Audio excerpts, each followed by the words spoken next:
some of the other incentives. Oh, look at that. Now it's on recording. I don't know what we did, Trudy, but we got it. I emailed someone quick, so we'll get part of this. All right, awesome. I'm really happy to see everybody here too. This is amazing. I was afraid we would get nobody. And so I'm really excited to see all of you here. And if you haven't been watching the chat and you want to get copies of the slides or now copies of the recording, please put your email address in the chat. And Trudy, I got everybody through Gordon Gallagher. I see we have Karen. So if you could keep grabbing people's, I'm going to turn the chat off so it's not, whoops, so it's not distracting for me.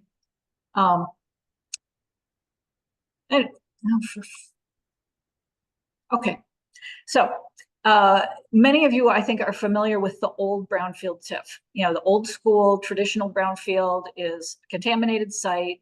The original statute, or blighted, functionally obsolete. The original statute has been around since 1996. So we've been working with this for a while. There were 2 state agencies. Everybody knew what they were doing. The system, worked. And then we threw a huge wrench in it. Last summer, we had a huge amendment to Act 381, the Brownfield Redevelopment Financing Act is the full name of the act. But housing was added to Brownfield TIF. And that kind of blew the whole, everybody's mind, because wait, it doesn't have to be a traditional brownfield anymore. It doesn't have to be contaminated. It doesn't have to be functionally obsolete. What is this about? I think it was a quick fix for getting money out to housing.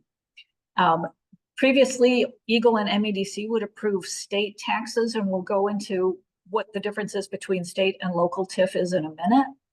But now MSHDA will be approving state taxes for housing projects.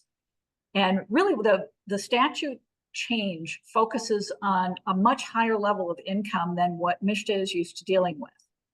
MSHDA funding like LIHTCs and pilots traditionally were for lower income housing. The new housing TIF is predominantly for housing that's at for people who are at 120% of area median income or below. 120% is a lot of money. We're going to see that in a second. And we have a tool at Fishbeck that I've used with, I know, several people who are on the webinar, where we can evaluate the difference in incentives, like the tax incentives that Brooke talked about, pilots.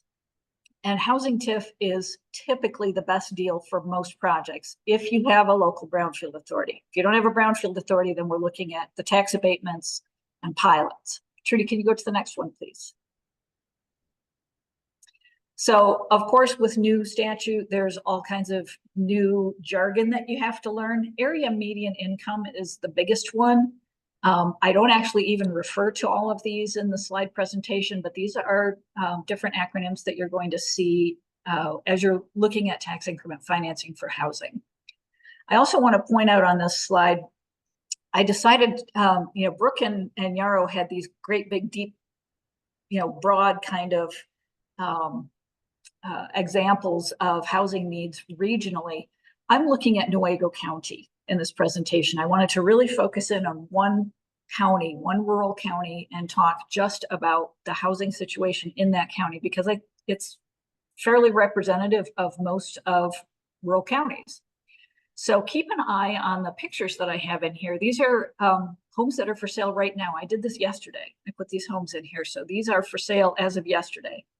And then note $170 a square foot, because we're going to talk about square foot costs in just a second. Next one, please, Trudy. So area median income. This table on this slide is on MSHDA's website. If you do a Google search on MSHDA income and rent limits, you will find this for every county. Note that this one is for Newaygo County, and the 120% of area median income is where the red line is. So they break down area median income by the household size. And it doesn't say, how many people are parents, how many people are children, that kind of thing, and household size necessarily. So through this presentation, I used the area median income for a 2-person household. So that could be 2 adults, it could be an adult and a child, whatever. So as I said, most of the housing incentives under the statutory change from last summer for TIF are for 120% or below. So anything above the red line is qualified, any housing for people above that red line is qualified for housing TIF. Next one, Trudy.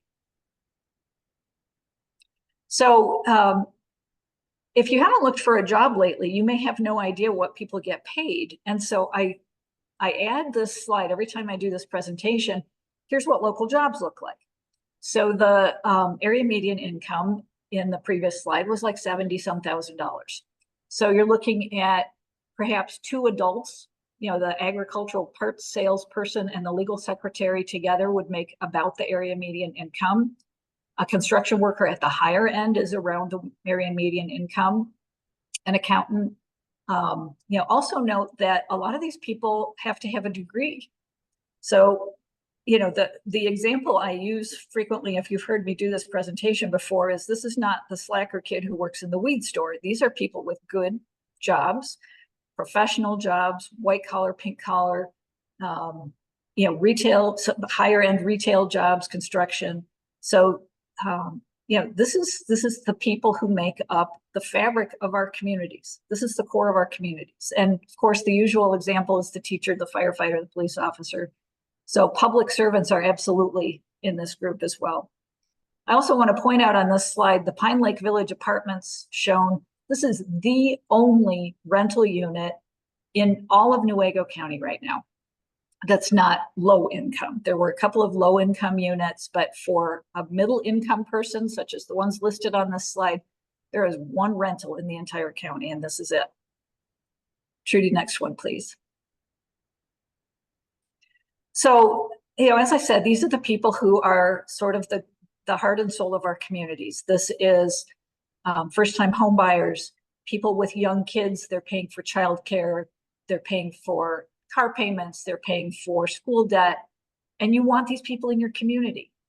You want to have these kids in your schools because, like in Newaygo, if you're somebody who can't afford to buy a house yet and you've got to rent, you have to leave the county unless you want that one apartment that's available in Newaygo County. So your kids are going to school in Kent County or Osceola County or whatever else is close by, and you're commuting to your job in Newaygo County. And then at the end of the day, you leave and you take your money with you. Next one, please.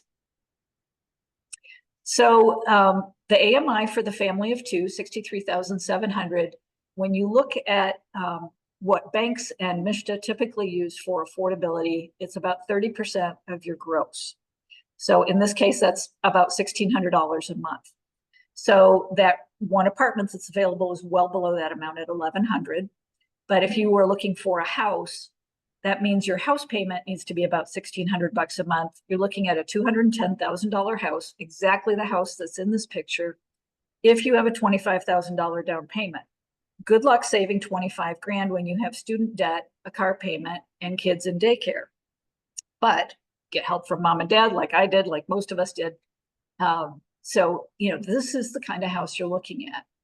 And one thing you'll notice in all of the house pictures as we go through this is that these are all older homes. There are no newer homes anywhere in Newaygo County that are for sale in this price range. There are a lot of beautiful newer homes at $400,000, $500,000, $1 million. The demand for housing in their housing needs assessment in Newaygo County right now today is 679 units of housing. And that was not broken down. In fact, this is from The Right Place. Thank you, The Right Place. I saw Travis was on. So I took this out of The Right Place's housing needs assessment report that came out earlier this year. They're expecting 1,600 homes to be in demand within 5 years. So there were, I didn't count, but I'm thinking 8 houses for sale, maybe in this 200, like $190,000 to $210,000 range. So there is not a lot of housing available for people at this income level right now. Trudy, next one, please. So why do we need incentives? There's houses available. There's the one rental. Well, when you look at what construction costs now, and if you talk to any builder right now, they're going to tell you between $300,000 $320 a square foot for building a modest house. This is not, granite countertops. But in Nuevo County, houses are selling at $161 a square foot. So if you're a builder and you've got to spend $300 a square foot to build a house that you can maybe sell for 160, 175, since it's a new house, a square foot, you're not selling any houses. Nobody at that income level can afford a house that costs $300,000, and nobody who can spend $300,000 on a house wants a 1,000 square foot house with no granite countertops. So there's plenty of demand, but there's no supply. And if you're a builder, you can't make money doing this. And if you're in business to make money, you're not going to do this. So the supply is not going to increase unless we put incentives into housing at this income level. Next one, please, Trudy. So Brooke and Yara went over this. I'm not going to spend any time on it. There's pilots actually under the 2023 amendments that created the housing TIF also expanded. So you can use pilots now at 120% and below. There are the tax abatements. If you are rehabbing existing buildings or including commercial development in your housing development, like retail on the lower floors, apartments on the top floor, like you would see in a downtown, there are some other I'm incentives. listening to the webinar, so if you talk to me, I'm not going to hear you.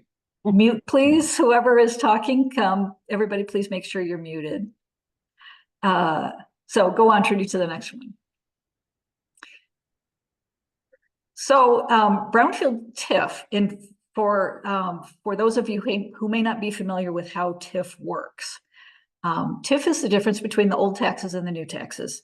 I think people overthink this. It's not that it's hard to get your head around it, but it's not rocket science. So if your taxes right now on a piece of property are $1,000, you develop the property, you put something on it, $4,000 of new taxes, the difference of $3,000 is the tax increment. That's it. Now, in a Brownfield TIF plan, the increment is the only thing that you collect to use for eligible activities. And we're going to talk about that next. But your local government is not losing money. Your local government will still get that $1,000 that you get today. And then that $3,000, the difference, the increment, is what the developer gets paid to help support the cost of developing housing. Next one, please, Trudy.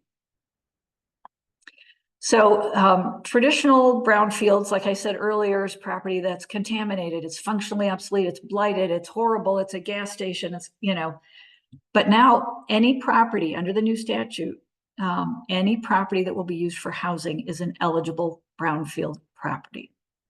It doesn't matter if it's a cornfield yesterday and housing tomorrow. It can be vacant, it can be contaminated, it can be functionally obsolete or blighted. Those are still obviously eligible, but anything that's going to be used for housing now is a brownfield. It just has to meet any one of these criteria in order to use TIF. Next one, please.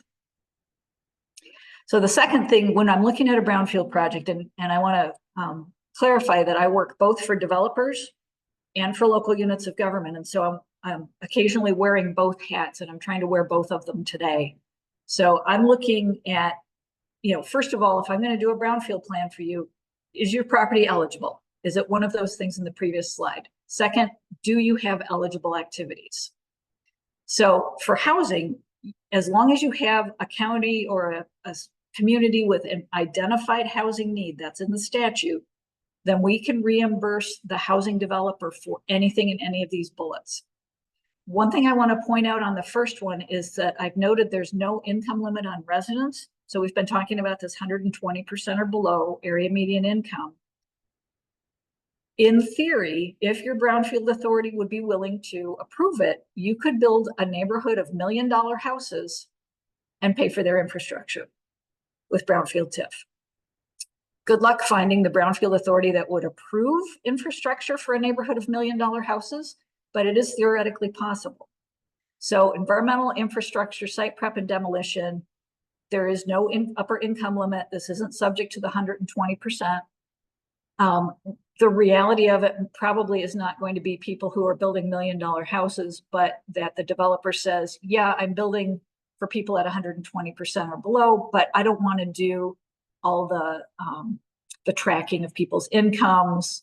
And so you can, there's ways to manipulate this. But generally, I would say brownfield authorities that I work with are looking at 120%, or some are limiting it to 100% of area median income or below.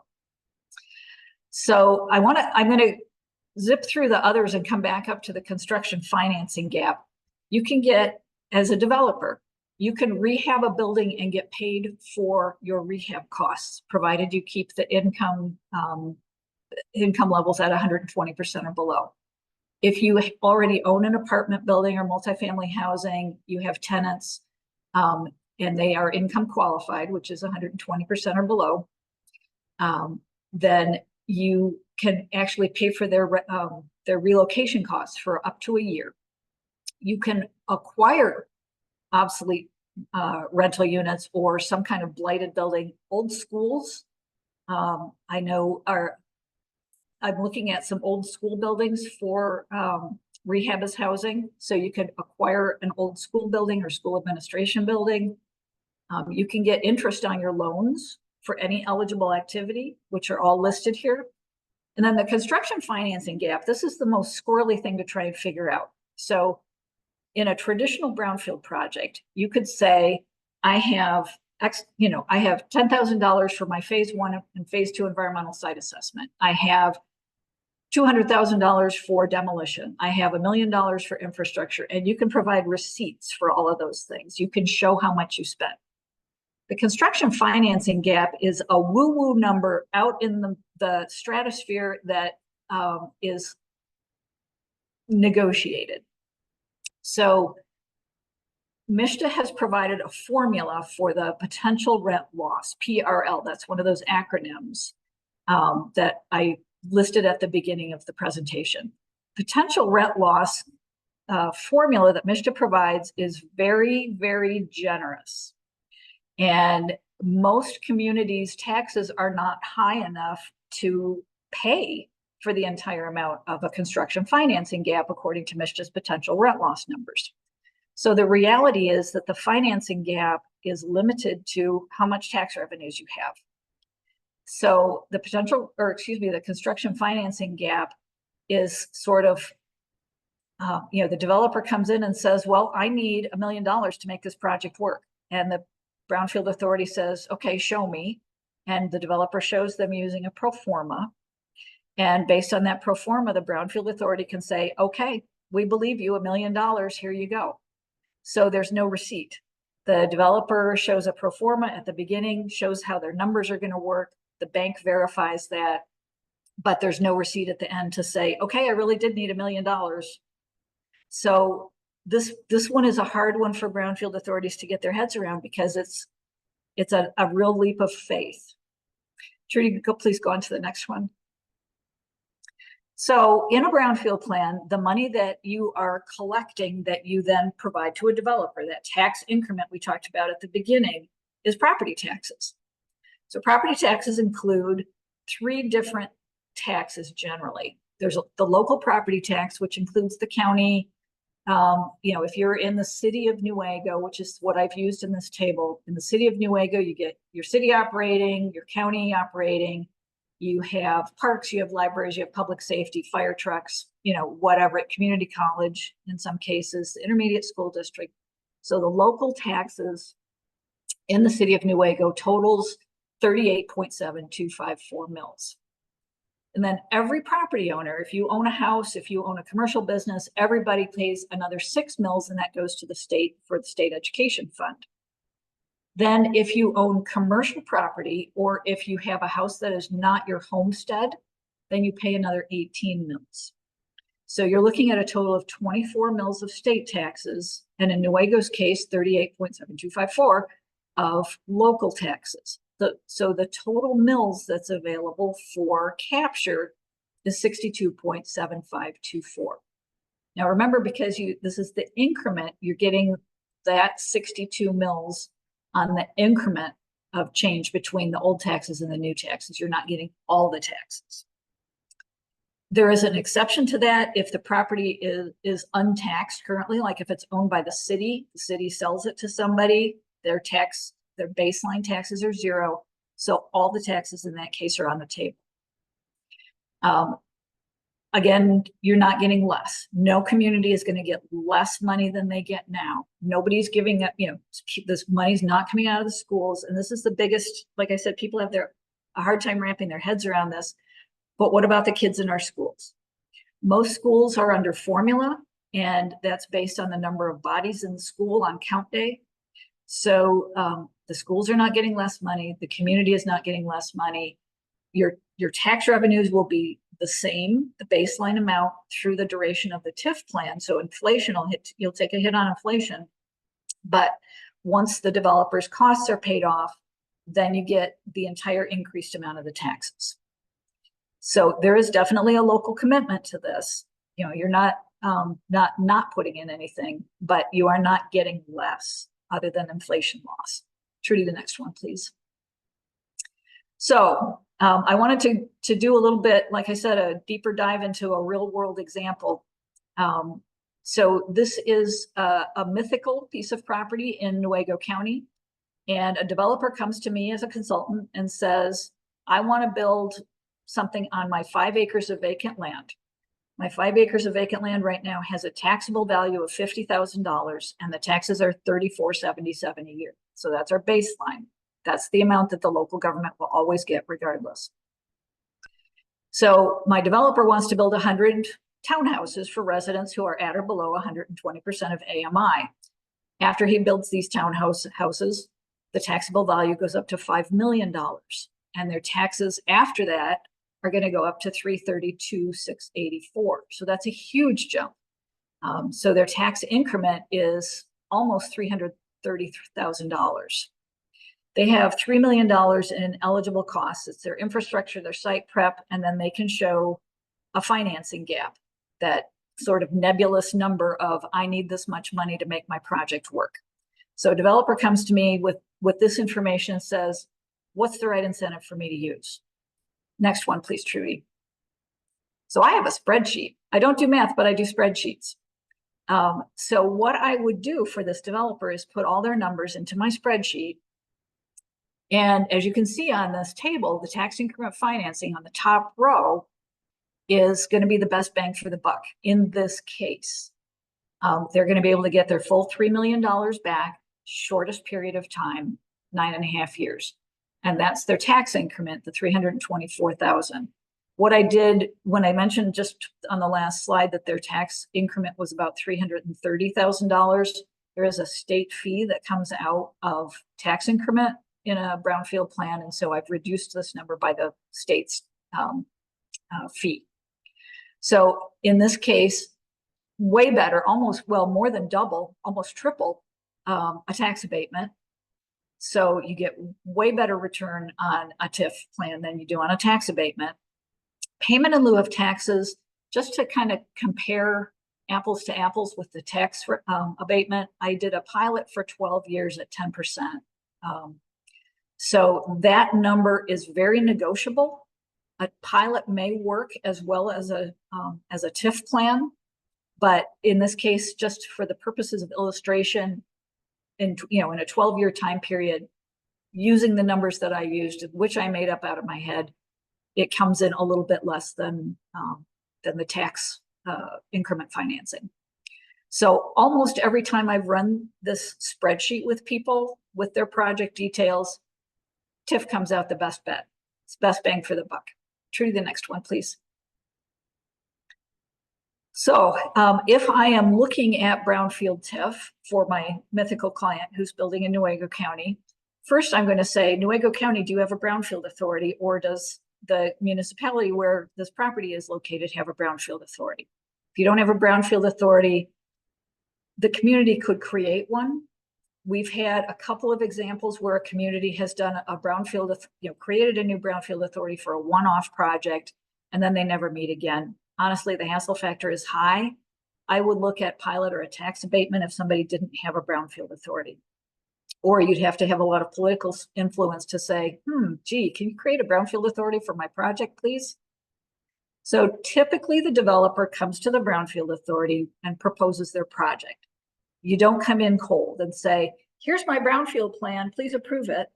So you want to come into the Brownfield Authority. Some of them will have an application that they want you to use, and talk to the county administrator or the city manager, whoever has the Brownfield Authority. Authorities can be at the county or the municipal level, and say, do you think I would have support for this project? If you get the green light to go ahead with the project, then the developer, really their consultant, is going to draft a brownfield plan. So there's two plans. The brownfield plan is the first one, and the plan has to get approved by the Brownfield Authority. The Brownfield Authority's governing body, which in Newaygo County is, Newaygo County has a county level Brownfield Authority, so it will be the county commission. Because this project, mythical project, is in the city of Newaygo, the city council also has to approve it. And so you've got 3 levels of local approval for just a brownfield plan. Brownfield Authority adopts it. Oh, there is a public hearing at the highest level. So in this case, the county commission will have a public hearing as well. So if the developer wants to ask for those state school taxes, the 24 mills that I showed in the table a couple of slides ago, there is no reason why on housing TIF you wouldn't ask for state approval. There's probably some instances where we wouldn't. Timing would be one of them, but asking for the state TIF is a no-brainer. So if you are going to the state, you have to do a second plan, and there is a possibility of a combined plan, but it's overly restrictive, and so we don't recommend combined plans typically. But if you are going to the state for state approval, you have a second plan called an Act 381 plan. If your Act 381 plan includes only housing, then it just gets approved by MSHDA. If it includes eligible activities for any of the other state agencies, like if you did a phase 1, phase 2 environmental, and you had to do some environmental cleanup on your site, then it has to go to EGLE. If you are doing a project that includes commercial, and so you have some MEDC eligible activities, then we also need to write that 381 work plan for MEDC. And it's not 3 separate plans, it's one plan that goes to 3 agencies, and they all have to approve it if you get taxes from all 3. If you're only asking for taxes from one state agency, it's only one. So again, the benefit of getting the state approvals is that the developer gets repaid a whole lot more quickly than if it was just local taxes. If, in the Newaygo example I used a few slides ago, it was,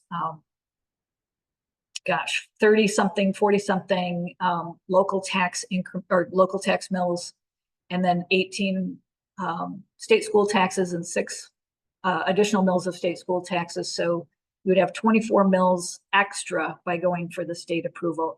It cuts your payback by a lot. What happens if you are providing housing for that income limited group of people, then the developer, the owner of the project, has to verify everybody's income, and the property has to be kept at rents that are affordable for 120% or below, or you have to sell the homes to people at 120% or below for the duration of the TIF. So you don't get this TIF and then you're off the hook if you're a developer for, immediately. If you have a 20-year tax increment financing plan, you've got 20 years of income verification to do on your housing. So this is a nice guarantee for the local government to say, okay, we are agreeing to this TIF plan, and we will have this housing remain affordable for a period of 20 years. Trudy, the next one, please. So this is how the process works in reality. Trudy, next. So I'm sure it sounded like it made a ton of sense with all those bullets that I just went through. You just get all those approvals, but boy, try getting anything approved by up to 6 different agencies: Brownfield Authority, the county, the city, MSHDA, MEDC, and EGLE, potentially on a complex plan. So if you are a developer, if you're a Brownfield Authority, plan on maybe as much as 6 months if you're doing 2 plans, a brownfield plan and a work plan, sometimes longer. I've got some crazy projects that are super complex. I would say 6 months is probably at the far end, but I have a project we've been working on for longer than that, and we have not started writing a plan yet. So expect crazy. Next one, please. So regardless of what side of the table that I'm sitting on, whether I'm working for the local government or for the developer, I'm going to go through kind of a mental checklist and say, is this a good project for TIF? If I am working for the developer, I'm going to say, can we get a grant for you so that you don't have to have, I mean, because you've got to, in a TIF plan, you've got to come up with that money up front. Your construction costs have to be paid up front by somebody. So that's your lender, that's your equity, you know, however you come up with that money. And then you get paid back over a period of as much as 30 years. So if you can get a grant to knock some of that down, let's look at that. Grants come with a lot of trade-offs. Grants are not free money. They are a lot of work. Is the project going to make enough TIF to pay off your eligible activities? If you were to get a tax abatement, that's going to reduce the amount of tax revenues because you can stack these. You can do a tax abatement plus TIF or a pilot plus TIF. Is that going to help get you to your payback sooner or later? I'm going to say, what's the hassle factor? Is this too much of a pain to go through? There's and Scott, I'm thinking of you on this. I mean, the hassle factor on some of our projects with all the local levels of approvals, politics, setting up a new brownfield authority, going through all the hoops. This is not easy. This is not easy money. And timing, you know, if it's going to take 6 months, that's usually okay for a lot of projects. If it's going to take 1.5 years, maybe not so much. Now, if I'm sitting on the Brownfield Authority side of the table, I'm going to look at what is my Brownfield Authority's policy on housing. And I'm doing a much deeper dive. Housing North and Yarrow are hosting a housing summit in October, and I'll be doing a presentation there that's really focused in on Brownfield Authority policy for approving housing TIF. Because if somebody comes to you and says, I need $10 million, and the MSHDA formula comes out at that much, then do we want to give you $10 million for this project? How, you know, what's our commitment going to be? So is it consistent with our policy? Is it in the public good? You're using taxpayer dollars. Even though they are only the developer's taxpayer dollars, it's still tax dollars that are going to support a project. One of the questions that's come up a couple of times, especially in much smaller communities, is like Bel Air. This came up. We did a TIF, one of the first housing TIF projects approved. It was the second one approved, was in Bel Air. And Bel Air had just had to lay off a police officer. And they were down to like one police officer for Bel Air. And now we're coming in with this TIF plan for $10 million. And there was some hubris to doing that at the same meeting where they're laying off cops. So the developers in that case said, we will write you a check every year. I think it's $25,000. I might be off on the number, but every year the developers are writing a check to the village of Bel Air to help pay for the cost of the extra services that are going to be needed because they're going to have 100 people at a new housing project in Bel Air. So we can't mess with the amount of taxes. You have to collect 100% of the TIF revenues and pay those back to the developer. The statute doesn't give you any flexibility on that, but you can make an arrangement with the developer that the developer pays something. It's almost like a pilot, but and then can the local government leverage other benefits besides affordable housing? Like if your housing project is in the downtown, you can say, okay, yeah, but I want bike racks at your housing project, or I want, you know, for people who are commuting to the retail on the lower level, I need, you know, a different level of parking, or I need no parking because we're trying to get rid of surface parking in our community. So you can think about other incentives. Some of the communities I'm working with have created like corridors. And if you do a brownfield plan for a project in their particular corridor, they will give you extra years of TIF as an incentive. So you only need $100,000 to make this work. We'll give you 120 because you're in our corridor. So there's different ways to manipulate the numbers so that you can get what you need at the community level too. Trudy, I think that's my last one, but go on to the next. That'll be our contact info. So here's how you reach all of us. please get in touch with us. I see there's a gazillion people who've sent us their emails. Thank you for that. And we will send out the slide presentation to anybody who leaves their email in the comments. And we'll put it on websites. It'll be on Fishbeck's. It'll be on, I assume, Yarrow's and Housing Next's websites. And then we have one more, Trudy. Do you want to go on to the next one? So I mentioned Housing North Summit. That's coming up in October in Traverse City. And then Trudy, as our resident planning expert at Fishbeck, also suggests the APA Michigan Chapter Planning Conference. Are there any questions in the messages, Trudy, that we need to hit? Yeah, let me get to a few of those. Just want to mention, thank you for mentioning that you're doing the presentation at the Housing Summit in October. And with regard to the APA conference and Planning Michigan conference in Grand Rapids, Susan and Jeff Hawkins from Fishbeck will be presenting there on this topic, right. and I will be moderating that session as well. So I encourage you to check out both of those, look at their agendas. I know the Planning Michigan conference also has some mobile tours, and those are pretty good. Some of those are for developments that are occurring in or around the Grand Rapids area. So definitely check those out. So we do have a few questions in the chat, and if there's any more that come up, feel free to add that in. I want to thank everyone for attending here. We had over 100 people on this webinar, which is awesome. And I'm going to start with the first question. There was actually a little bit of discussion or responses back in the chat, but I'm going to pose these out to our speakers. So first, are any of our speakers familiar with the Factory Yards development in Grand Rapids? Is that TIF that is being done under this housing legislation? It's called the Factory Yards. Brooke, maybe. Okay. So I'm familiar with the project. The question is, are they utilizing the tool for that project? Is that the question in the chat? They mentioned TIF and wanted to know if it was the TIF being used under the housing legislation. It would be. Yep. If they are utilizing TIF, it would be because of the new legislation that allows them to do so for residential development. Okay, good.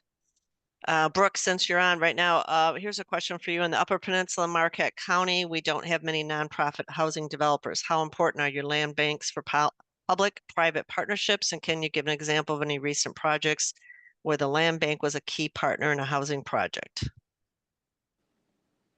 Yeah, of course. So we have some great partners here in West Michigan, Ottawa and Kent County specifically. We're happy to make connections to. We have folks in Kent County who their footprint didn't expand into Ottawa County, but we're able to do that in partnership with Housing Next. So I'm happy to make any of those introductions. We've seen some really important projects move forward where there has been opportunity to utilize HTIF, so residential TIF for these projects. And so a good example, I actually sit on the City of Grand Rapids Brownfield Authority. And we had, I believe it was the first, I don't know if it was the first TIF in Michigan, but it was at least the first TIF in our region. And so that was really exciting a couple of months ago. That project, Seymour Condominiums, is the revitalization of a school into condos, and was a partnership with one of our local nonprofit developers who have a CLT model. So incredibly important to the overall production of housing, and we're happy to make those introductions for anyone because they have made a big impact here in West Michigan. Great. Thank you, Brooke. Susan, in your opinion, how many new units minimum would be optimal for a housing TIF project, assuming the capital to finance the construction is in place? And the question also goes on to say, we have emerging developers in our area and some are building duplexes, triplexes, and a low amount of units since they don't have the experience to build larger projects. That is an excellent question. Thanks to whoever asked that. Antonio, thank you. You know, it kind of depends on the project specifics, but like I've run the numbers on the magic spreadsheet for a habitat project that was 4 homes, and it totally didn't work. The juice was not worth the squeeze. So I would say you're maybe looking at 10 units for a break even. I'd want to look at the numbers. If it's a smaller number of units than that, then I would be looking at maybe doing a pilot or one of the tax abatements. Tax abatements don't benefit a developer unless the developer keeps the property. So tax abatements for homes for sale don't work for the developer because the homeowner gets the tax abatement, not the developer. So tax abatements work for property that the developer will keep, like apartments, but not for sale homes.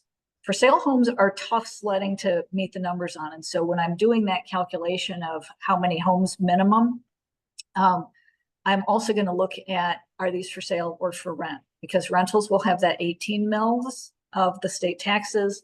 Homes, assuming they're homesteaded, will not have the extra 18 mils. So that one is just tough sledding. That's typically not going to work for a small number of homes. You'd need a pretty good sized subdivision of homes to make that one work. Okay.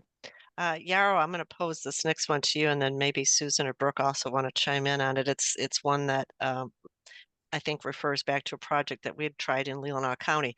Is there a recommended counter to the argument from local opponents to a TIF project? I pay my full taxes. Why should a developer get a break on theirs, but still use full municipal services? Note the assumption is that the incentives are just going to pay the developers' pockets, incorrect as this may be. And Yarrow, if you want to chime in on this, I'm thinking back to a local argument where we kept hearing that we were subsidizing the project and the local community was not in favor of it. So if you want to comment on that.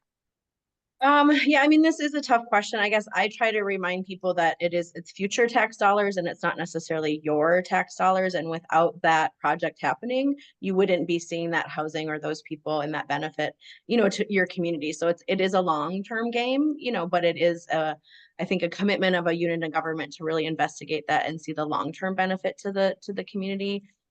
Because without these tools and especially without HTIF, we're not going to be able to bring housing to the price point that's needed in Leelanau County.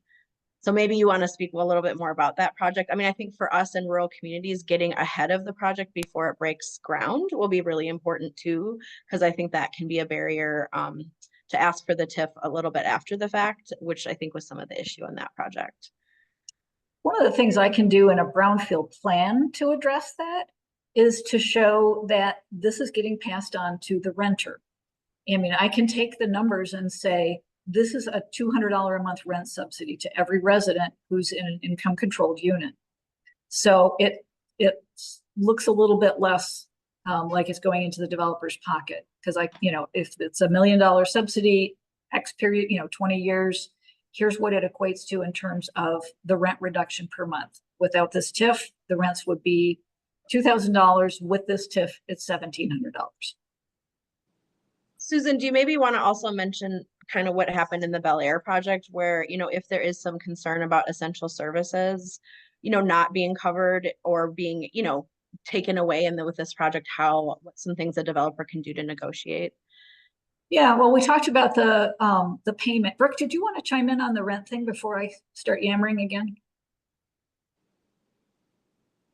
I was just going to kind of echo what Yarrow had said. I think that some of the slides that I kind of rushed through, where we actually are able to show what or maybe this was your point, Susan, but that we're able to show the impact on the household, I think is really where we've seen the most movement and helping people to understand that their community is being impacted in other ways by not being able to retain and attract teachers, firefighters, et cetera, as well as sharing data that we have on the misconception that there often is about the added burden on essential services. So helping people to understand that that's not as big of a concern as they may think, and in fact isn't a concern in most places. Those have been effective messages in West Michigan.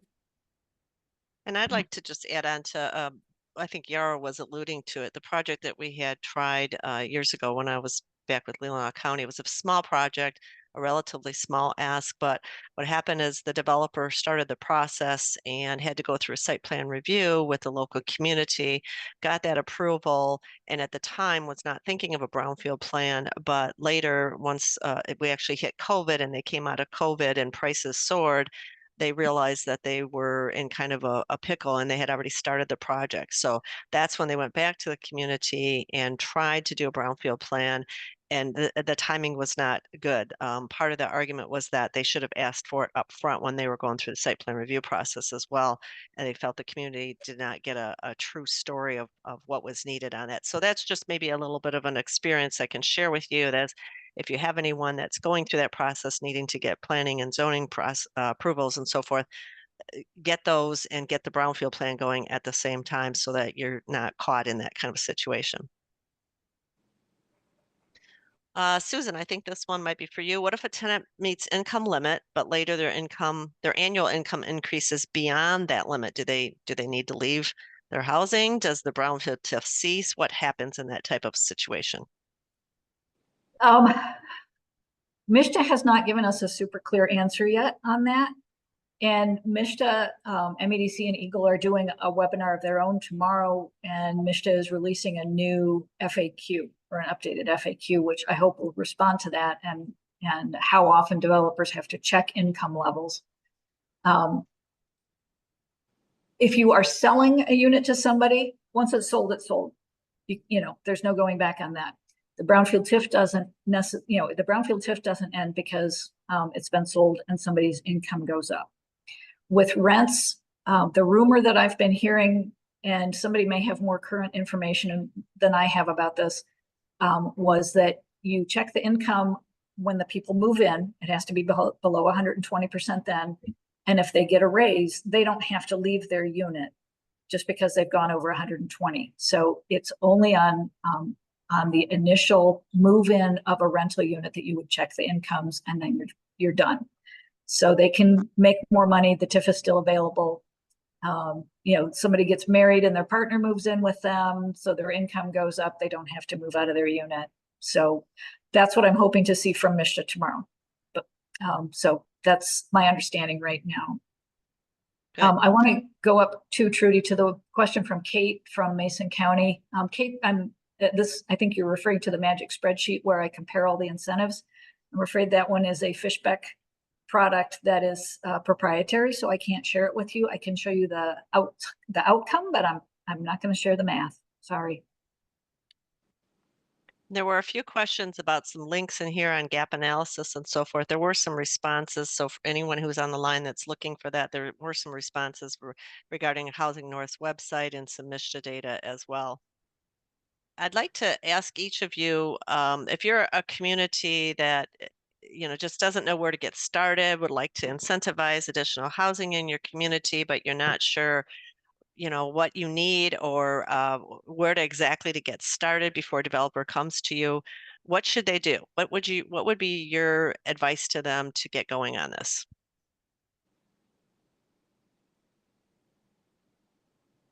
That's for any of you, if you want to chime in.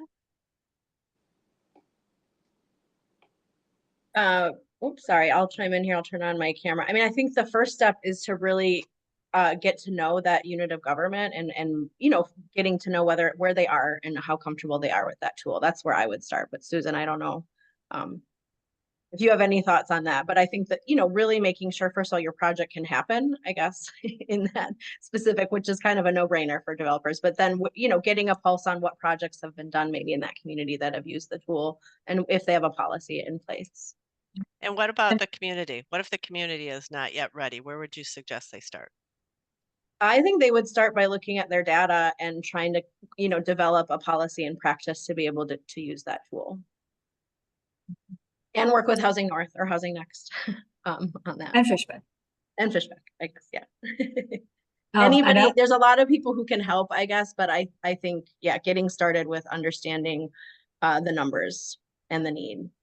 Okay, great. I'm looking down at Jim Tischler's comment, which I think is a great point, and this is something that we're doing on another project I'm working on in Traverse City. Jim's comment is one additional opportunity for HTIF is a mixed income project design. So if one half of the units or whatever proportion of the units are sold or rented at market rate, their capture will create more TIF money. So this project in Traverse City that I'm working on is actually an old school building. And out of the 3 levels, there will be one level that is 100% and below AMI rentals, a middle unit that's commercial, and an upper unit that is $1.2 million condos.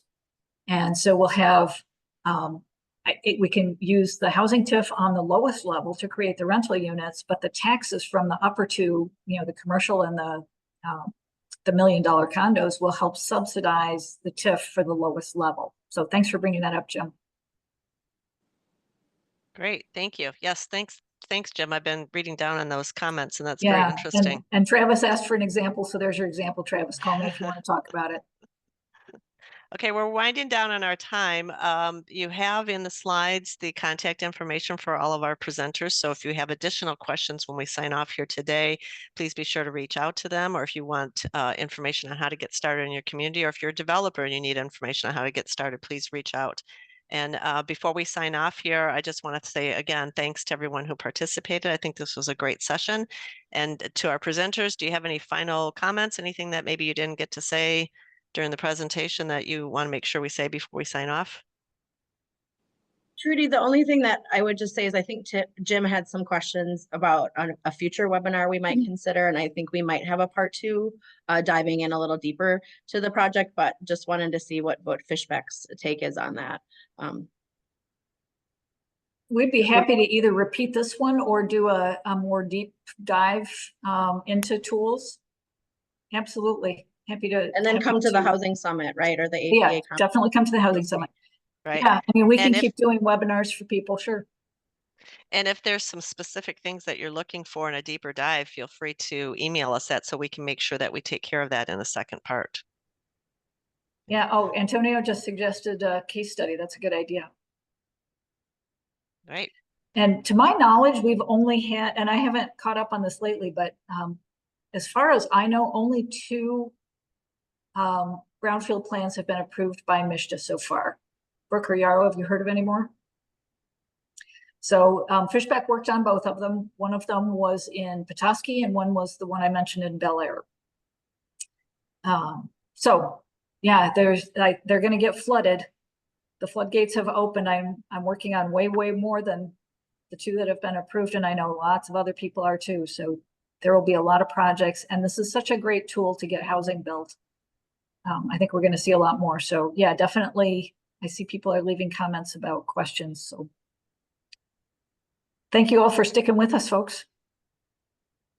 Yes, thank you very much. We're going to sign off, but again, send your questions in if you did not get them answered here today. I'll be on for a Thanks. couple minutes collecting emails and questions. So if you didn't get your question in here yet, I'll be on for a couple minutes before I shut down the presentation. Trudy, you should stay on too. I think you're the host. Yep, I will be on. Okay. Thanks, Thanks, Brooke. everyone. Thanks, Yarrow. Appreciate you. your being with us today.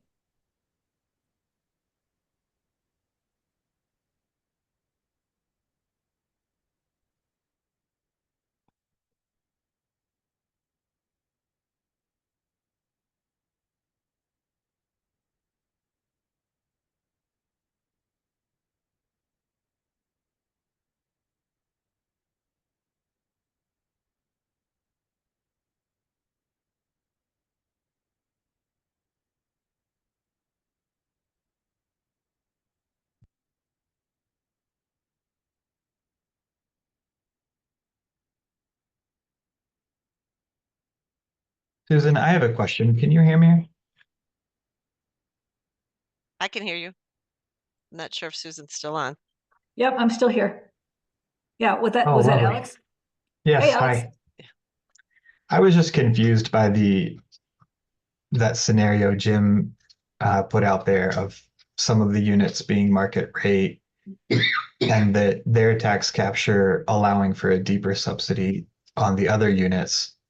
Is there a requirement of all of the units? I guess I assumed all the units under a HTIF arrangement would have to meet that income threshold. Nope. And well, it depends on whether you're looking, what I guess how you're packaging it, not packaging, that's not even the right word, but so all the units that are used for housing, any housing property is an eligible property. So the whole property is eligible.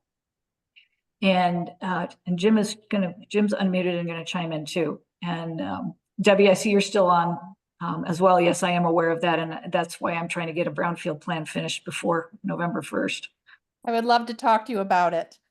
I would love to have it go away. Me too. Yeah, definitely go ahead and get in touch with me if you want to talk about it. Okay, great. Thanks. Yeah. Anyway, sorry, Alex. So Always. in this particular Traverse City project, it's an old school building. I described the 3 floors. So the entire building, because it's going to be used for housing, is an eligible property. So it meets that first threshold. It's going to have eligible activities, and the eligible activities are only going to be on the income limited floor, plus some common, like I have it prorated for some common things like the elevator. So I have it basically divided in, anything that's a common cost, like an elevator, the lobby, the parking lot, that's divided into thirds because give or take a third of this project is going to be income limited.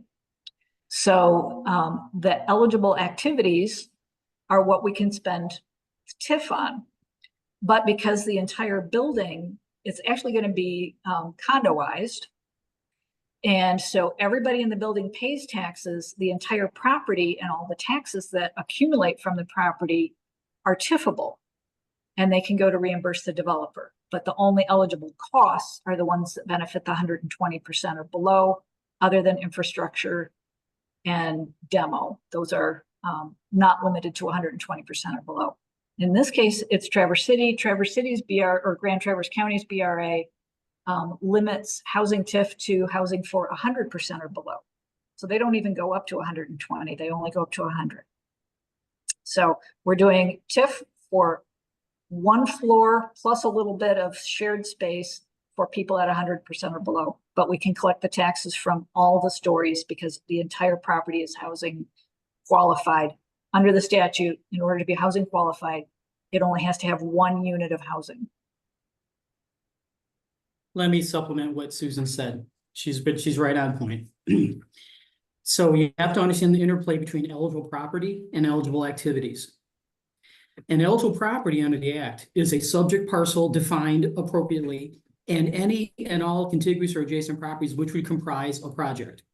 In the case of housing, it's 1 or more parcels or a property upon which one or more units of housing is proposed to be constructed, rehab, yada yada. So within that eligible property, that's the project. Eligible activities, as Susan mentioned, are targeted to specific areas, big items and such. In this case, we want to subsidize, in this fictitious example, half of the units. Okay, so those half of the units would be subsidized if it's a sale on purchase price discount, yada yada, if it's a rental, such and such. But the eligible activities are targeted to specific units, but the eligible property is the project. And so that's the opportunity that rises, which is that if you can devise a project which has, I use 50% in the example online here, but it could be 1/3, 1/3, 1/3, 1/3 deeply affordable, 1/3 attainable, 1/3 market, however it pencils out. The effect of the approvals is that you're capturing across the entire space or area of the eligible property to pay for the 1 or more eligible activities which are specific to site or to units, whatever it may be. That's how the TIF law works. And so a mixed income arrangement is inherently opportunistic to produce affordable or attainable units if it's thought that way. Mm-hmm. Yeah, and so a follow-up question on that. So it's really, really helping me understand this and kind of changing my paradigm in a new way. So thank you for taking the time to explain this. So the follow-up question I have then is,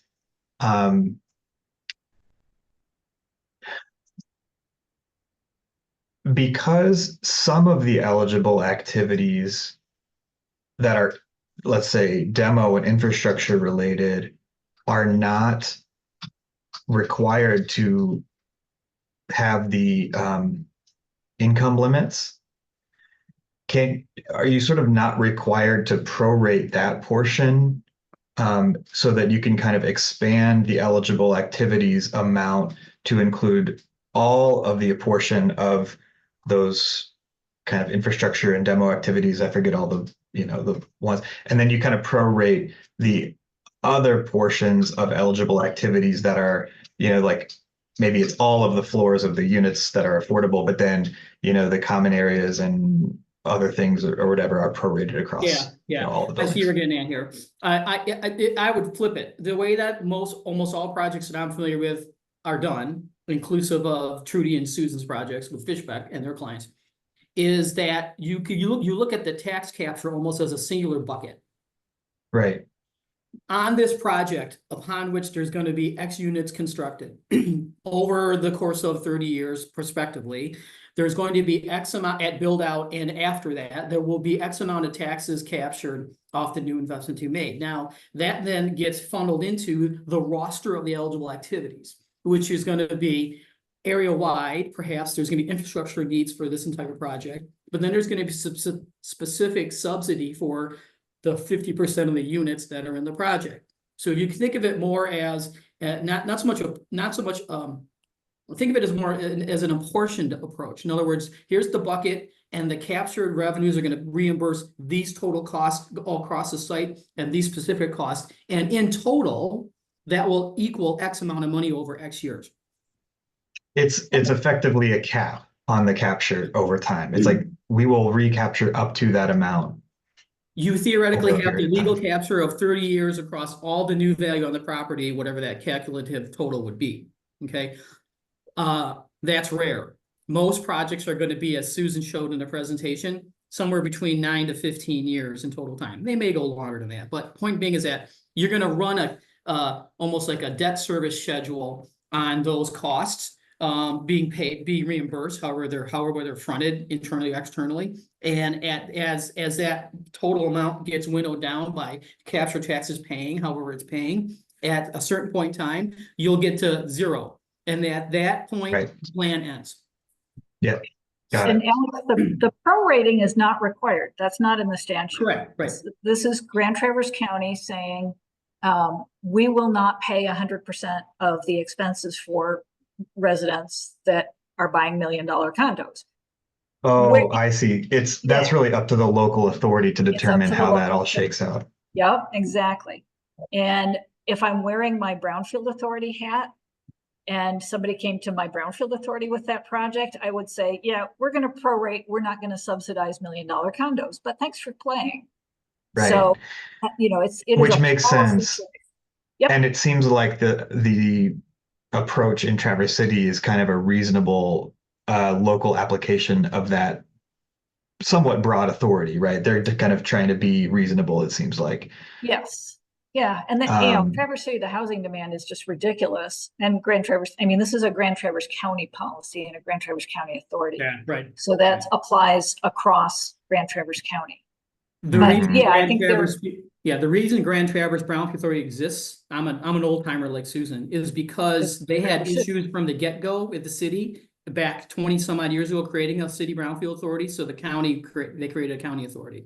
Yeah. Yeah. So Susan's notes, by the way, here, assuming if that vote gets approved by the voters in Traverse City, that's a lawsuit that's going to come immediately. And that charter amendment's going to get struck down because it's in violation of the state. Oh, law. yeah. But it's still a nightmare, and it's the end of tax increment. It's the end of Brownfield TIF in the city of Traverse City, at least until somebody wins a lawsuit, and that's a few years. Yep. So yeah, I'm trying to get my Traverse City plan done before the 1st of November. I don't know if you're able to share this, but do you have a ballpark on what that rough TIF subsidy ends up being for that project versus the total project cost? For the Traverse City project? Yeah. Gosh, off the top of my head, I have a meeting at 2:00 about it. I should have this on the top of my head, but I don't. It course. is about $1.8 million for the housing, TIF, 1.8 million. And I want to say the project as a whole is around 6 million. Mhm. But I wouldn't swear to it. Don't hold me to those numbers, please. Got it. Yeah, no worries. What's the proportion between, like, how many units did you say were affordable versus like the market rate? There's going to be a dozen apartments and 4 $1.2 million condos, and then a whole floor of office space in between. Each floor is 8,000 square feet, something like that. So the 12 units would be the affordable, and then Right. the middle income, and then the 4 condos are market rate. Yep, and the condos are around 2,000 square feet apiece. And the smallest apartment is like 500 square feet, and they go up to, I think the largest apartment is 800 or 900 square feet. And so there's a range of rents. They start at studio and go up to they have 1 2-bedroom unit that's close to 1,000 square feet. That's a really healthy subsidy on that Yeah. project. And this one is unusual. We're not using the gap financing, the big, broad, wide open number. Mhm. What the developers were able to do in this case, which I think helps their case, is to say, okay, our electricity for that floor is going to cost, $40,000. Our fire safety system is going to cost X. Our, the concrete flooring is going to cost X. So they have all of these very specific construction costs broken out for that floor only. So we're not going into Grand Traverse County's Brownfield Authority and saying, oh, we just want $1,006,000. Yeah. So we're still having to do the pro forma, go through all the steps, but we do, this is one where we're not using that financing gap. It's a rehab project. So we're using another eligible activity, which is the redeveloping an existing building and using flat costs. Got it. Thanks so much for sharing this information, and sorry Absolutely to monopolize the Q&A time. Yeah, no problem. All right. It's all right. Thank you all. And thanks for our last dozen people sticking with us. Yeah, that was The great. price you pay is you actually have to do a plan now, Alex. Yeah. Right. And Alex, we've got, Fishbeck is based in Grand Rapids. We have other housing people and, great TIF people down in our Grand Rapids office. I'm happy to answer questions. Trudy's learning the TIF side, but she's great on the planning side, which I don't have. So if you need help planning a project, finding other incentives besides, I'm just like this on TIF. So, Yeah. Trudy's got a lot of experience on other stuff. Yeah.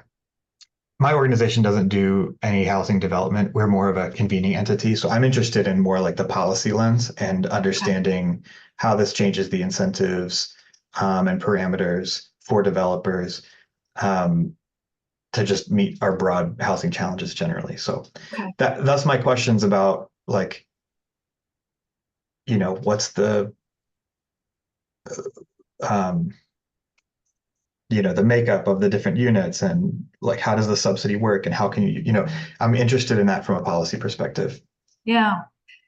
Plainfield Township in Kent County, I have used their policy document as kind of a model for other communities. Ionia has another really good policy. Both of them looked at Grand Rapids policy for housing, and then we've made it a little more friendly for smaller communities. Grand Rapids is pretty particular. But Plainfield Township's policy is fantastic. I've shared it with Andrew, who's still on the call. And that's actually, the Plainfield Township planner is going to do that presentation with me at Housing North in October, where we're going to do the deep dive into what should your BRA housing policy look like. So it's fascinating to walk through all of these steps with brownfield authorities and say, okay, how do you really want to spend your tax dollars? What are your priorities? In Plainfield Township, it's Plainfield Avenue. If you get extra bonus points, you get extra years of TIF as an incentive. You don't have to show the need for it if you develop on Plainfield Avenue, or if you use sustainable building materials, or there's a couple of other things. They have a fantastic policy. So Cool. I've been building off of theirs for pretty much everybody else. Nice. I'll take a look at it. Yeah, Elizabeth Curcio in Plainfield Township is their planner, and she developed that policy first, and she and I've been kind of going through and refining it, but she's done a fantastic job. Alex, I think the challenge for you is training, training, training. Yeah. This is, I think, a critical next step for everybody. Meaning this program was great, and there'll be another program which is great. But to some point, it's got to get drilled down to become innate, both with local units, governments, and the developer community. And if you're playing that role as a tweener in Kent County, then I'm going to suggest you go for it. Because right now, you're going to learn to understand this tool or these tools, and just as good as as the experts that are here. When a project gets put together and goes in front of the local governing body, now you got a whole teaching, training, education program again as well, based on policies or otherwise. And if you can get that down to a detailed innate level within Kent County so that the local units understand, then it becomes easier to make projects happen. So that's what I would encourage you to do. Drive and I'm happy to come down there and do this presentation. If you've got a group of housing people who you think could benefit from this, I'm happy to come down and be in the room with you. I've done it for the right place and other people too. So in a lot of ways, Housing Next is doing a really good job of occupying that space. We often get confused with them just because our names are so similar. But we would gladly let them kind of monopolize that territory. I'm more interested in this idea of like how to help governments craft a good policy. And particularly, I guess, like in a time when interest rates are as high as they are and construction costs are as high as they are, I can understand how the flexibility to go up to 120% AMI is really nice for a local unit of government to develop a policy. I do wonder about like, you know, it's interesting to hear Traverse City or was it county putting a 100% AMI limit. I'm wondering, do you know of other municipalities or local units of government that have gone lower than 100? It's a big local investment. I mean, to your point, right? Like it's a big investment in housing. And it's a little curious to me that there's not a little bit more conversation about going beneath it. Again, maybe it's just the interest rate costs and the construction costs as they are. I haven't heard of anybody going below 100% by policy. And in fact, I've stolen this table from Jim Tischler many a time. Jim has this great chart that shows, what the incentives are by income range. And it used to be, before this legislation was passed, that, this 80 to 120% of AMI, there were no incentives. So it was hard to get construction done for that range of buyer or renter. But, when you get below that, there's pilots, there's LIHTCs, there's other tools available for lower income housing. I've got a developer up north here who I've tried to work with him. He's a nonprofit developer, and he won't use TIF. He likes LIHTCs. So every project is a LIHTC. And he's building for up to, I think, 80%. So once you get to that 80% mark, the other state subsidies don't work quite as well. And you get to 80, and that's really where you're looking at TIF. That's kind of the sweet spot, is 80 to 120. Yep. I think it's one of the reasons that the mixed income approach, I think, makes a lot of sense. Right. There's I hate to interrupt this. This is great discussion, but I do have another commitment, and unfortunately, I'm the one controlling the screen, so I have to turn it off. Hand it over to me? Well, do you want to hand it over to me, Trudy? Can I do that? Yeah, I think you just have to make me. And by the way, it's still being recorded, and Ariane gave you the controls to stop the recording. Okay. So if you want to tell me how to hand this over, I could do that. Does anybody know how to make me host? Yeah, you go to participants and find Susan's name and right click or click on the dots, and you should be able to find an option that says make host. Nope. I have a chat or a pen option for her. That's it. It might not how be. about if I close this down, and if you guys want to continue a discussion, you could do another little. Susan, you already have been made the host. You are the host, Susan. That's what it says on mine. Okay. Well, Oh, that's yep, why there the I am, host. All right. well, then Keep 'em when the steady. recording got changed to you, that's what happened. So, okay, be. great. I'm going to leave. Okay, And thank bye, you very Trudy. much. I'm going to hit another commitment that I have today. Yeah, no worries. Bye, Bye. Judy. Bye. Yeah, this is What were fun you for me. saying, I'm Jim? unique, so, Same. What were you saying, Jim? Mixed incomes approaches, I think are very much apropos to particularly using TIF, but generally as well. There might, I'm tempted to say, I think there's probably still a dwindling number of local units, even though we have the housing situation that we're in. Local units are loath to approve pilots for LIHTC projects.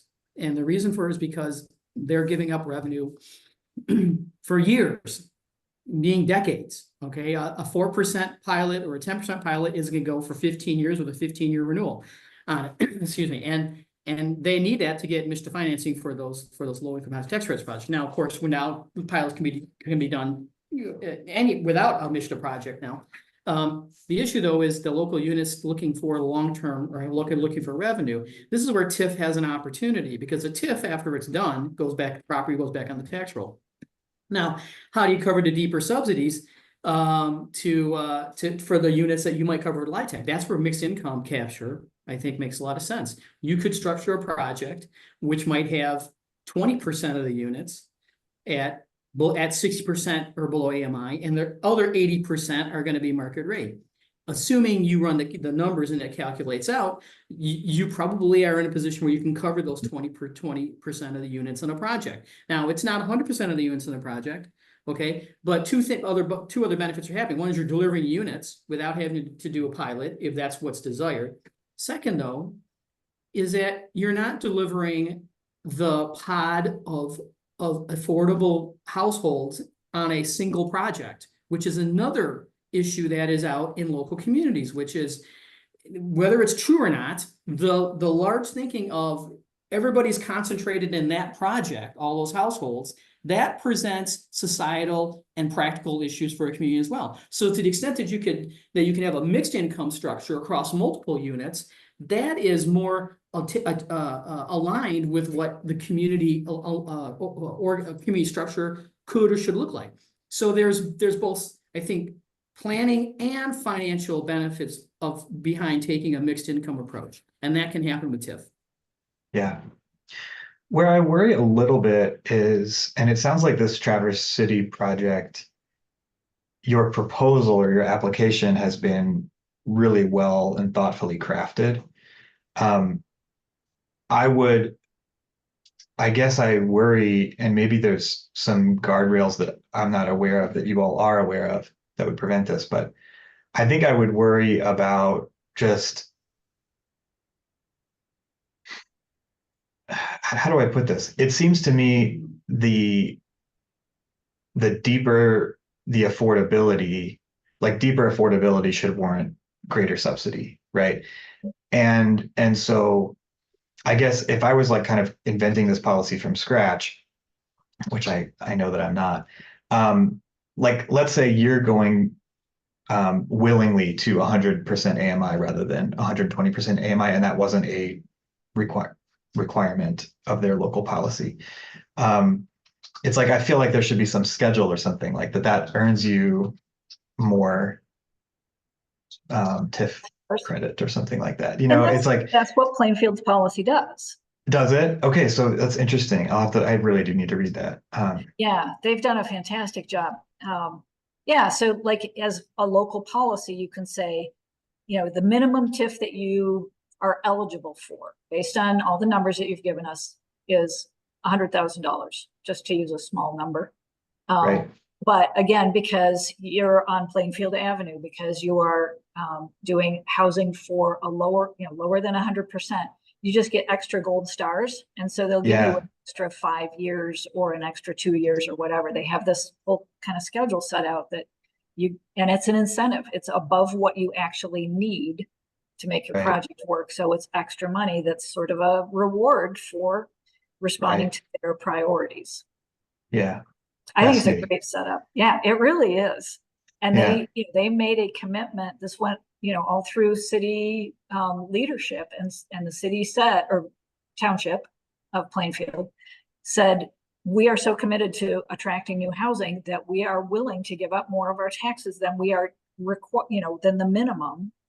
We can approve the minimum, but if you do these things that are our priorities, we'll give you more money because we want this to happen. I think it's fantastic. Yeah, that's fascinating. I'm like really, Yeah. you've got a lot of wheels turning in my brain right now. So Yeah. thank you so much for your time. I'm going to have to sign off, but thank you. Okay, and anybody else who wants to unmute and be seen and ask questions, I can stay on for another minute. So They're all at lunch. They just forgot to turn off their computer. all right. Thank you, everybody, for joining us and for sticking through. And Jim, good to see you. Sorry I missed your Manistee thing, but I had the day off. What are you doing coming up north on a Friday afternoon? Come on. I'll be coming back up. We'll talk. All right. See you later. Thanks, everybody.